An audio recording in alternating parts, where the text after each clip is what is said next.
Welcome to Arizona Billwatch, the show where you get satisfaction if you're not getting it from your state legislators. We report and comment on what happens at the state legislature and alert you on what is coming up next. And now, Arizona Billwatch. Hello everyone, welcome to Arizona Billwatch for another lively discussion of important and controversial bills. I am your host, Jose Borrajero. Thank you for watching. There is a lot going on at the Capitol these days, so stay tuned because we have a fantastic show for you today.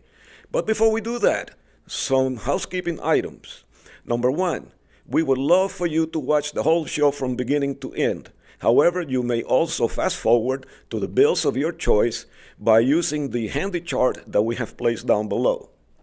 Secondly, if you like what you see, please make sure that you like, share, and subscribe. It means a lot to us. Third, it costs money to do what we do. So if you like what you see, you may contribute by going to our website, azpeopleslobbyist.com. So with all that out of the way, let's look at the first bill. Welcome to week 4 of the Arizona legislature. I am here with Gloria Fox, my co-host, and we will be talking about a variety of bills that are going to be in committee this following week. Before we do that, a couple of words about last week. We discussed, I believe it was like 12 bills last week, all of which passed committee, except 3. And the 3 were election bills. 3 passed, there were 6 of them, 3 passed, and 3 were held. And this will probably be a good time to do a little civics lesson as to what it means when a bill was held. There's 2 reasons why a bill that's scheduled to have a hearing does not get out of the committee by being held. And generally what happens is that they either run out of time or the chairman figured that he didn't have the votes to take a vote on it. Okay. So they hold it to some other time, and that's what hold means. It doesn't necessarily mean that the bill is going to fail, but the 3 that were held, well, one had to do with early ballot drop-off identification, the other one had to do with the ballot adjudication, and the third one had to do with drop boxes. All 3 are quite contentious, so it could be that he couldn't get the votes. And I don't remember the 2, but the adjudication one, I don't remember where you stood on it, but I was against that one, I think. Yeah, that could be. I kind of think you were too. So, with that, that pretty much does it.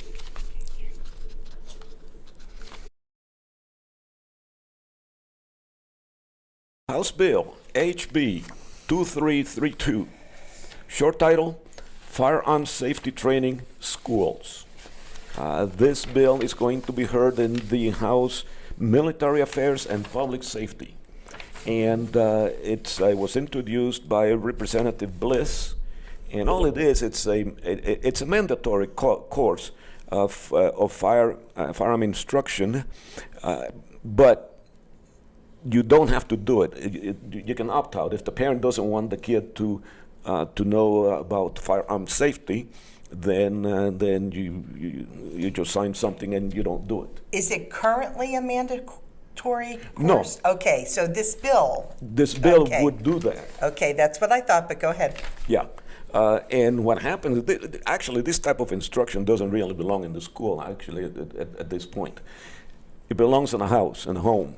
However, so many parents either don't care or don't know that it makes it kind of very important that this be done at the school. Now, keep in mind, this does not train the kids on the use of firearms. It doesn't train them in terms of hunting, nothing else. All it does is stress the safety aspect of it. If you see a firearm, what do you do? Okay? The whole thing is aimed at preventing accidents. So that's the whole idea. So in that case, I am pretty much in favor of it. I'm going to take Archie's role today and say I'm against this. You are against it, okay. Okay. First, because of what you had said about it, this is for the homes. This is for the parents to take care of. To me, this bill is one of those that we had last week or the week before, that it's like somebody wants to make some money off of this. Because why does somebody have to, in it, it said 30 years experience or something, and I didn't highlight it. Have been in operation, has been in operation for over 30 years. What? Who has been in operation? That's the firearm accident program that meets all of the following requirements. Has been in operation for over 30 years. What does that even mean? What does Okay, I'll explain to you what 30 that years? means. Okay. What that means very simply is that you want a program that has been time tested. And let's face it, when it comes to this type of firearms safety, okay, it applies to anything. It applies to muskets. It applies to black powder guns. It applies to anything. This is not to train individuals on the use of the firearm. This is to train children on how to avoid getting into an accident. And I think that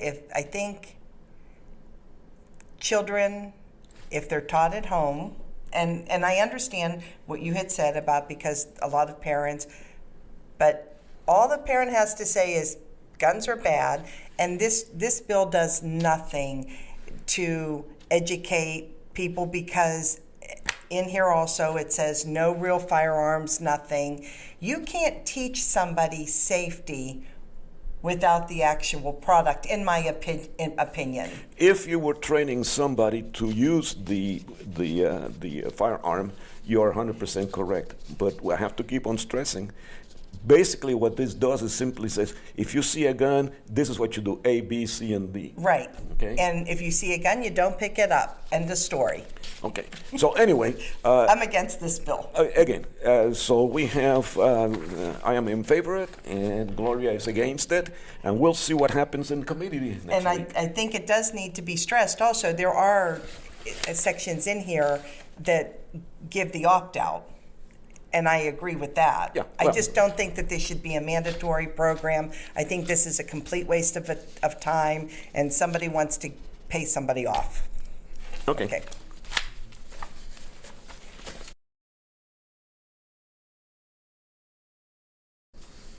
Senate Bill SB 1140, Elections, Voting Centers Prohibited.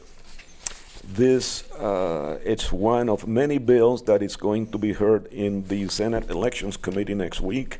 It will be on the 6th. I don't know what day of the week that is. Is it Tuesday or Monday? I don't know. Anyway, Monday. Was it Monday?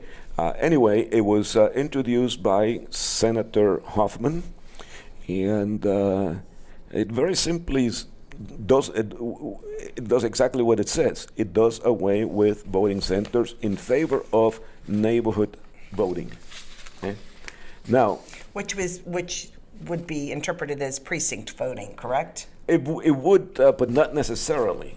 The way it used to be is you voted in your own precinct. This does not specifically say that it has to be within the precinct, but it has to do with being in the same general area, as opposed to right now, I can go to Mesa and vote when I'm in Phoenix. Right. I live in Phoenix, I can go vote in Mesa. Why that?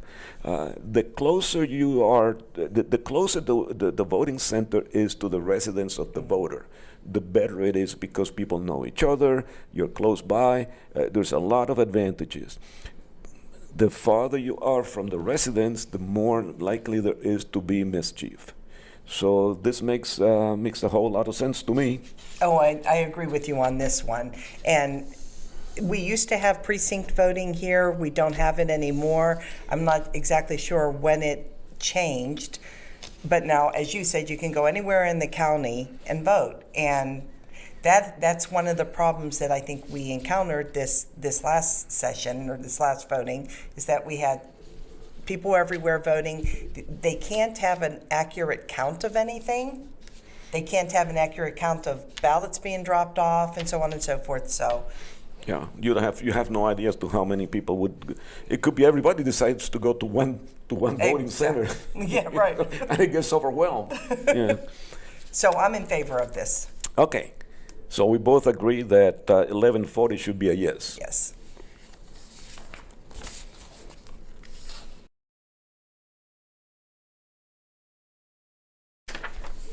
Senate Bill SB 1141, early ballot drop-off identification.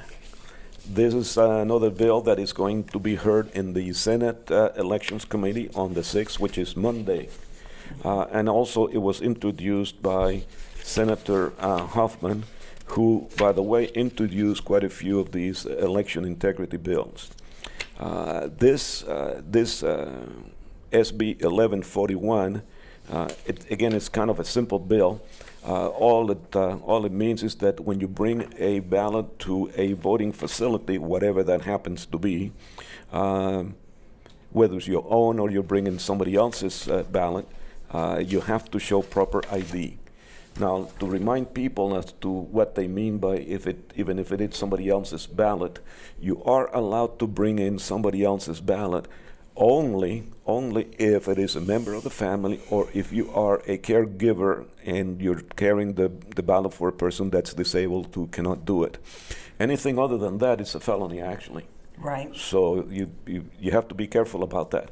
So this is so important. Voting is such an important right that you have to make sure that only those people who are entitled to it can do it. And that's why it makes a lot of sense to require identification. And that's basically what this bill does. And I'm in agreement with this also. I obviously am opposed to the drop-offs. I'm opposed to other people being allowed to do this, but with this bill, I'm in agreement. Yeah. The only people who are allowed to do this, as I said, members of the family. Or caregivers. Yeah. And other than that, it would be a felony. So we're in agreement with that, folks. If you also agree with this, you may want to contact your senators in the Senate Elections Committee and express your support for this particular bill, which is SB 1141.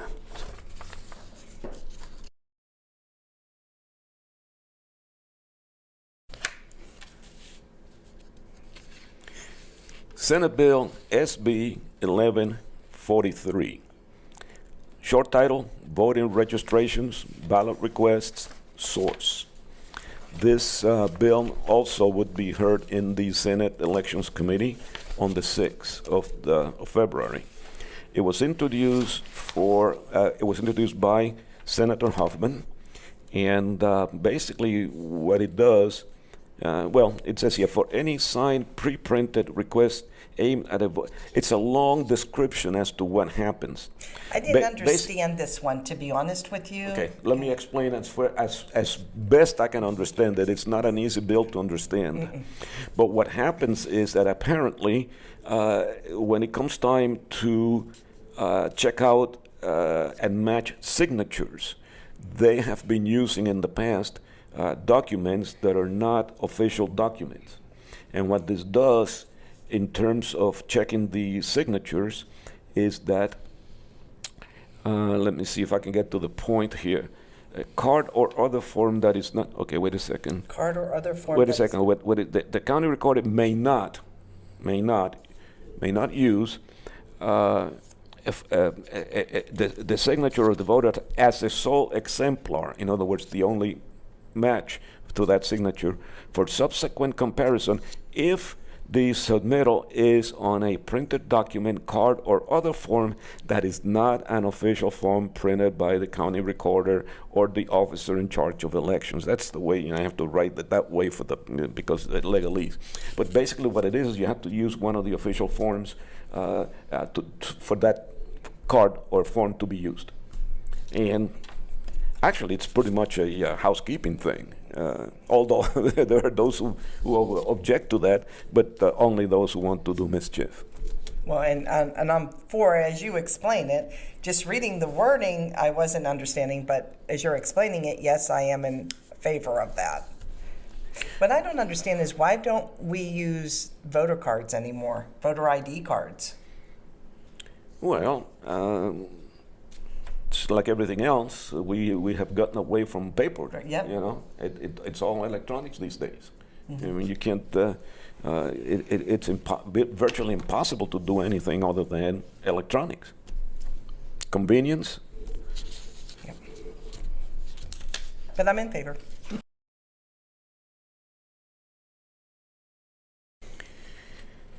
Senate Bill SB 1170. Short title: Ballot drop boxes prohibition. Again, in the Senate Elections Committee on the 6th, introduced by Senator Hoffman. And the way it reads, notwithstanding any other law. Now, I'm always, you know what I always say, whenever it says notwithstanding any other law, I get a little nervous, because what that means is it doesn't matter whatever happened, this is going to rule, and I'm not so comfortable with that. But this one happens to be a pretty good bill, actually, excellent bill in my opinion. So it goes on, notwithstanding any other law, a county recorder or other officer in charge of elections may not use an unmonitored drop box for receipt of voted ballots. And there's some exceptions. As usual, there's always exceptions. And sometimes the exceptions or kill it. In this case, no. Look, we shouldn't have drop boxes in the first place. That's right. Okay? If we could get rid of drop boxes totally, I would be very much in favor of that. Okay? But you have to go with what you can get away with. You have to go with what the people would accept. And right now, things like... You know, I have to, what I'm going to say to that is, I wonder how many people do accept this for real. Well, or is this just that the politicians, and there are some groups out there that just, they want it more convenient? Okay. And as long as we have such a small margin in both chambers of the legislature, and as long as we have a governor that is intent on doing mischief, there's not a whole lot that we can do. In fact, it's questionable as to whether we can even get away with this, which is such a simple law, and such a minor thing. It will probably be vetoed if it gets out of the both chambers. So, so I like it because it's a small step in the right direction. Yeah, I agree.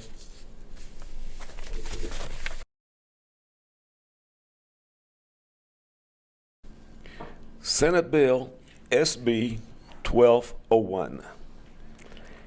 Short title: Early ballots, signatures, electronic poll books. Another bill that will be in the Senate Elections Committee next week on the 6th of February. I was introduced by Senator Kavanaugh. Now, this is a little difficult to understand. Did you find it a little confusing? Well, I find always bills a little confusing, so. A lot of these bills are confusing, folks. Yes. But go ahead.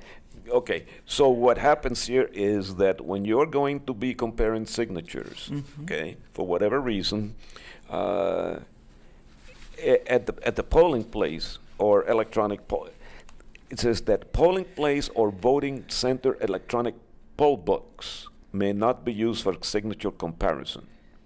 In other words, it has to be the original. When you're going to compare signature to something, it has to be the original card. It cannot be one of these electronic things. Apparently, it's too easy to maneuver, to manipulate these electronic devices. So you have to go back to the original. And where do they get the original? Well, there's a way they can bring it up.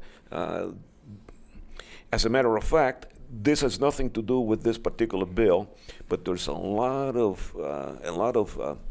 going on regarding signature comparisons, because when you send in something by mail, the only thing that they have to prove that that this is a legitimate ballot is the signature compares favorably with what they have on file. And I know that there's like, I'm going to say an 8-point or somewhere around there Right. that they use to The determine. vast majority of people do not have sufficient training to do this properly. Right. Okay. And we had a solution for this. Last cycle, there was a ballot measure that would have required an affidavit that contained a lot more information, not just the signature. But that was voted down by the voters. So we're stuck with being the signature is the only thing that we have. So at least this thing says you cannot compare, you cannot use for comparison something that's from that that was taken at the polling place. They call it, I didn't even know that such a thing existed. It's called poll books. Poll books, yeah, I didn't know. The only thing I would think poll books were is when we used to come and they used to have the books and you used to sign them. That's what I would think of. Yeah, but this will be electronic. Yeah. Well, okay. So we are both in favor of this bill, or? For as it is, yes. As it is, yeah, okay, fine.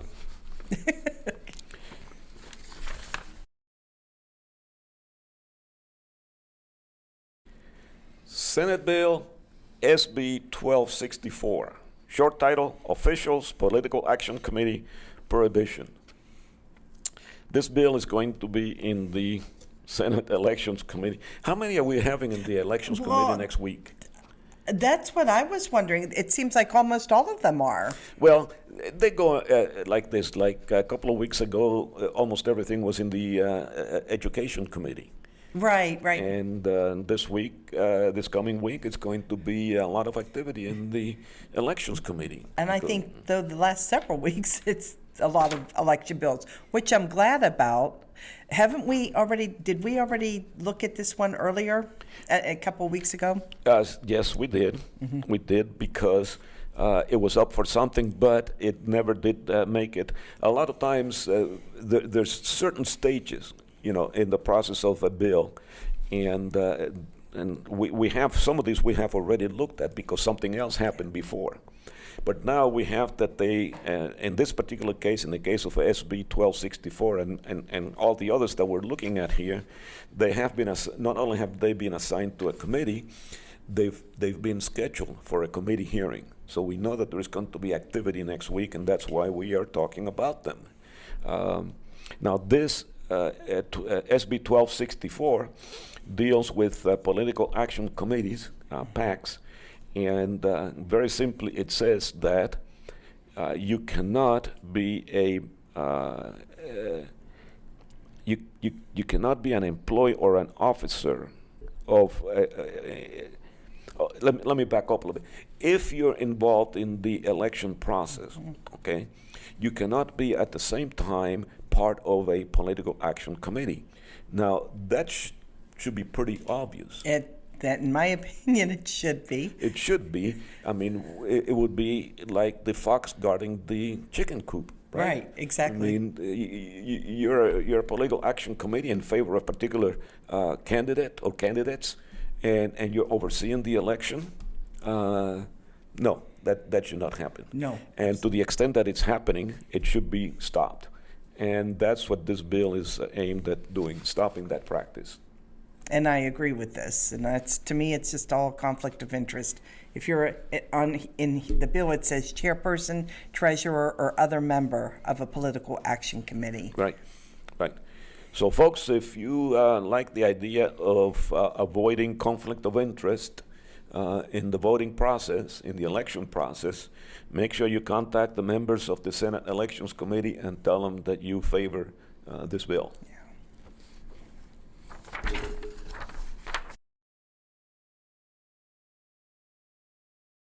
Senate Bill SB 1265. Short title, Voting Elections Tally Prohibition. This bill is going to be heard in the Senate Elections Committee on Monday the 6th. It was introduced by Senator Kern, and the easiest way to mention, because the language doesn't quite, it's kind of difficult to make out the language, Right. the way it's written. Folks, a lot of these bills are not written very well, in my opinion, okay? But basically what this bill does is that it's aimed at avoiding what is referred to as ranked choice voting. And a full explanation of ranked choice voting, it will be out of the scope of this discussion, but a couple of basic things about it. Basically what it does is that right now, whoever gets a plurality of the vote, as opposed to not necessarily a majority, would be the elected individual. In some races, there would be a runoff if nobody gets below 50%. Above the 50%. But if you're above 50%, you're safe. Right. If you're below 50% right now, you can still be elected depending on the election. Some elections require right now, I'm not talking about right now, some elections do require a runoff for the top two or whatever. But most of your elections now, if a person gets 32% and the other person gets 25%, that 32% is the winner, even though he or she did not get 50 plus 1. What this is aimed at doing, and the way that it's sold, is that it avoids that, because the person who would eventually win would have 50% plus 1. The problem is how you get there. Mm-hmm. The problem is how you get there, because what you do is you have, not only do you have your number one choice, which is what you have now, but you also have number 2, number 3, number 4 choice. Okay? Mm-hmm. And that makes it very easy for manipulation and mischief. And this happened, and I was aware of this, and correct me if I'm wrong on this, but this happened several years ago with the mayor race when Kate Gallego got in. And none of the candidates had received the 50 plus 1%, so we kept going. So ultimately, the two choices you had ultimately to vote for were one political party. We did not have two parties we did not have a Democrat and a Republican. And because of this, it gave us only one choice party to vote for, and this needs to go away. This is what California and New York do, I know. And as I understand it, Alaska also did it. Probably, yeah. Mm-hmm. Yeah. So anyway, this is aimed at heading off that type of nonsense.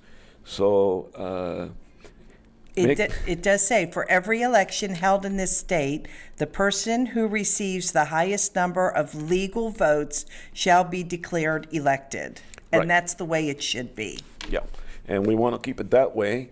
And if you want to keep it that way, make sure you contact your Senate elections committee members and let them know that you're in favor of SB 1265. If none of these bills interest you, this one should. Well, actually, everyone should, but we're talking about elections, yes. Folks. We're talking about people who actually have a lot of power, and they can have a lot of influence over what happens to you and what you do. So. Well, and I just want to say something, because I printed out something, and it said the Voter Choice Arizona mission statement, and one of it says that this whole tiered rank voting, it was to improve our elections, means implementing the the voting and maybe other reforms. More choice refers specifically to ranked choice. This doesn't give you more choice. So this was just all a bunch of mumbo jumbo that was given to people, and it's just a very poor way to have elections.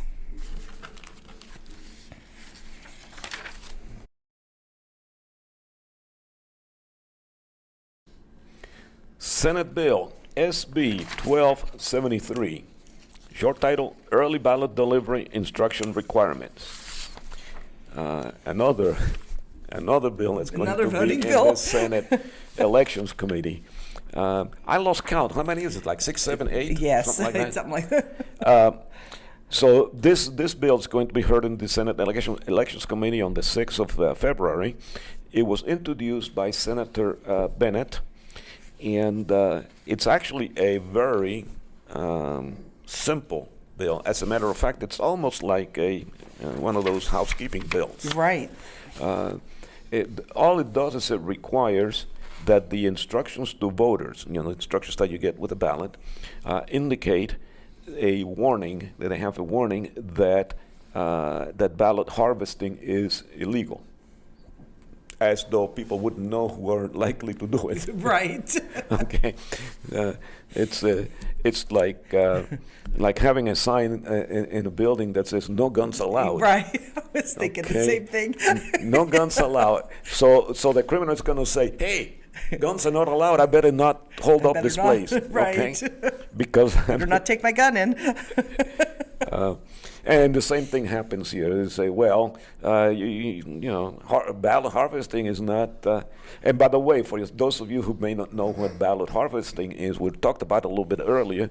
Ballot harvesting is bringing in somebody else's ballot that you are not entitled to bring in. Mm-hmm. And the only people's ballots that you're entitled to bring in are members of the family, or if you're a caretaker and the person is unable to come because of disability or what have you. Right. So anyway, this bill requires that the instructions include a warning that ballot harvesting is illegal. Okay, now my question, isn't ballot harvesting already illegal here? It is. All this does, it says on the instruction, remind you. Yes. Just like everybody reads. Well, again, like the speed limit. The speed limit is 60. Okay. Right. Well, it's telling you the speed limit is 60, so you know you're breaking the law if you're doing 75.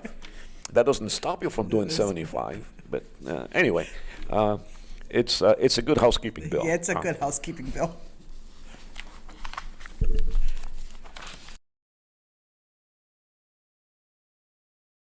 Senate Bill SB 1106, Social Media Platform Standards Notification. And this bill is going to be heard in the Senate Transportation Committee on Monday, the 6th of February. It was introduced by Senator Rogers, and basically it's aimed at reducing the level of social media abuses that have been perpetrated with impunity. Now, the bad part about this, and I think it has to be done that way because it's so convoluted. So in order to make it legal, I suppose you have to go through this convoluted language, which makes it very difficult for you and me to understand. Okay? Mm-hmm. Right. So, but basically what it does is that, and it makes reference to several citations on the Arizona Revised Statutes, and it adds three new, three new sections to the to Title 18, sections 301, 701, 702, 703, which mean nothing to you guys. The bottom line is that you cannot, by the time you move all the dust, dust settles and whatnot, you cannot, if you are one of these like a Facebook or whatever, social media, that you're not allowed to discriminate against certain political entities, certain candidates, which they're doing right now. They favor some.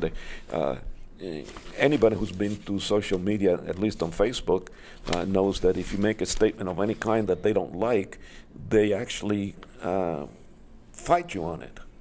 They say, well, no, that's not right. You're wrong. Or they say, well, go someplace else to find the information or whatever. But it becomes really bad when they censor a political candidate, and that once you do that, you have lost the right to be an outlet. Then all the rules about freedom of expression, freedom of the press, you've violated that because now you're taking a position, you're taking an editorial position, which is totally different. So, on the basis of that, and trusting that this means what I think it means, okay, I would favor it. The way it's written, and it could be that it's not such a good bill, but I'm not so sure about that. I think in the end it'll be something good. Well, and that's why I am against this bill, because in my opinion, and I don't reading it like you, it's confusing. Right. And that's the problem. And in my opinion, if they want to put a bill out like this, they really need to make it a little bit more clear. Yes. And because and just reading it, it was like a lot of the other bills. On one hand, it's saying this, and then that you can't do, but then on the other hand, it's saying you can do. So this is a very poorly written bill, and I'm not. And plus, it gives the Secretary of State the power to make decisions. What was that at? The Secretary of State, and I wish I had highlighted it, and I didn't. I just saw it. But it gives the Secretary of State. I don't like this bill at all. Okay, so we have a little disagreement here. My suggestion to you folks is that if you're not sure by reading it, you tune in on the 6th, and I don't know what time the committee meets. But you can go on the website for the Arizona legislature, and all of these committee hearings are broadcast, live. So you can go to that particular committee hearing and listen to the testimony, listen to the debate, and that may shed some light as to whether you want to be in favor or opposed to it. And it's azleg.gov. Right. Just so you know. Right.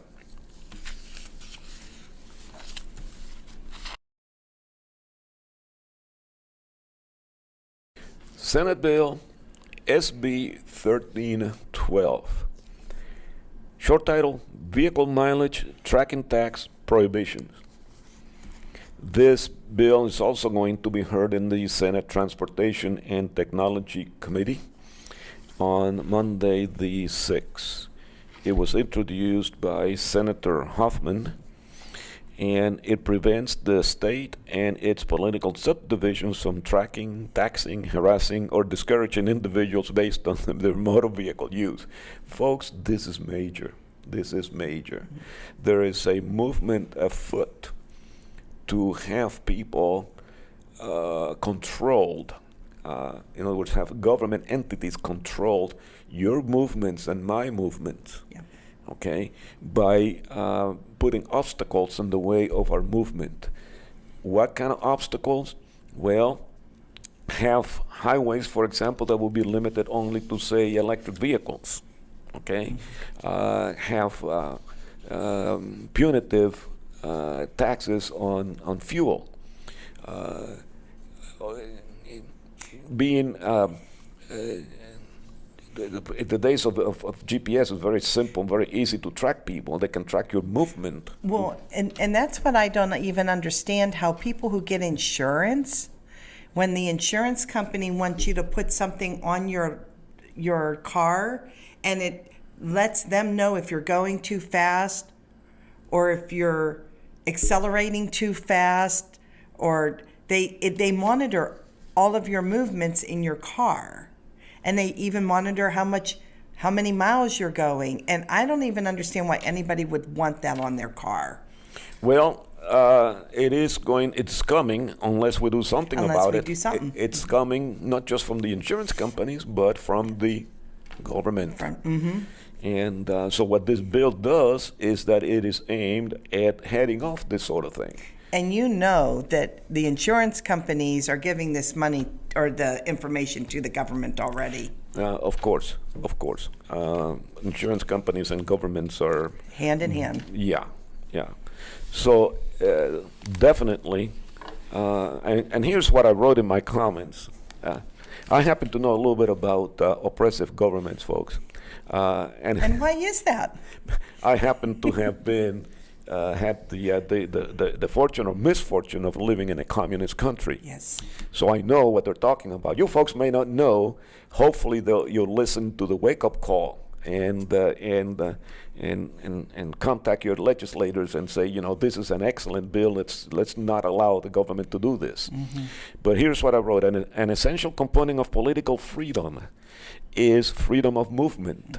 Okay, this bill is aimed at heading off curtailment of this political freedom. In other words, it's aimed at keeping the government from taking away your freedom of movement, which is essential for your freedom in total. Freedom of movement and economic freedom.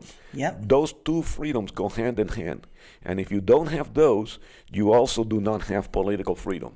Don't kid yourself. That's right. So hopefully a lot of you will contact your legislators, especially in this case it will be the Senate Transportation and Technology Committee members before the 6th, which will be Monday, I believe. Do we get that right? Yes. Do we have a calendar? Okay. Monday is Look the on your 6th. computer. No. I'm pretty sure it's the 6th is Monday. All right. Yeah. House Bill HB 2555. Short title: Business Requirement to Accept Cash. It will be in the House Commerce Committee on Tuesday, the 7th of February. It was introduced by Representative Chatlick, and it says here, if you have a physical location, it doesn't apply if you're just an internet thing, but if you have a physical location in this state, you must accept cash as a form of payment for goods and services. Okay, in other words, there are times when you would not want to leave a paper trail. In other words, if you want to make a purchase, you should be able to make that purchase with cash and not be tracked by either a check or a credit card or anything else. So these days, it has become commonplace to track individual purchases, and the government does that too. So paying with cash, then you cannot track the individual. And because of that, it's what I consider to be part of economic freedom. Okay? There could be no political freedom without economic freedom. That's my motto. Okay? The ability to use cash for transactions is an essential part of economic freedom. Now, it doesn't preclude people from doing one or the other. All it says that if you're going to be in business and you're going to have a storefront, okay, and somebody walks in, you cannot say, well, I won't accept your cash. Okay? It's as an infringement on the freedom of the merchant, but then again, we have so many other regulations that who cares? So, as much as I agree with this, I still think this is a poorly written bill, and I'm against this bill for that reason. Okay. And the reason why I say that is because if I'm a store owner and I have a storefront, and let's just say that I have been robbed several times, which some businesses are, and I decide I don't want to keep any cash, all I want to do is take charge cards, then I should be able to only take charge cards or charge. And this is saying, using, and this goes back to our shall and must and everything, those words, and this says must accept if you have a storefront. And as I said, I like the bill, the thought behind it, but economic freedom is I should be able to accept what I want to accept. Yeah, and you should be able to allow smoking in your establishment, and you should Yes. I agree with all that. But unfortunately, the government now controls a lot of what we do, and to me, it's a good thing in terms of having. We don't want to be in a cashless society. And I agree with that, Okay. yes. So this is a step in that direction. But people have disagreements. I suggest to people that you should contact your legislators in the House Commerce Committee and express your support for this bill. And Gloria, on the other hand, says that you should contact your legislators and express your opposition to this bill. The opposition, and tell them they need to go back to the drawing board. Yes. This brings to an end this week's edition of Arizona Billwatch. Thank you for watching. If you like what you saw, please make sure you tell your friends, relatives, and anyone else you know. And make sure you tune in next week for another fantastic edition of Arizona Billwatch. Arizona Billwatch, the show where you get satisfaction if you're not getting it from your state legislators.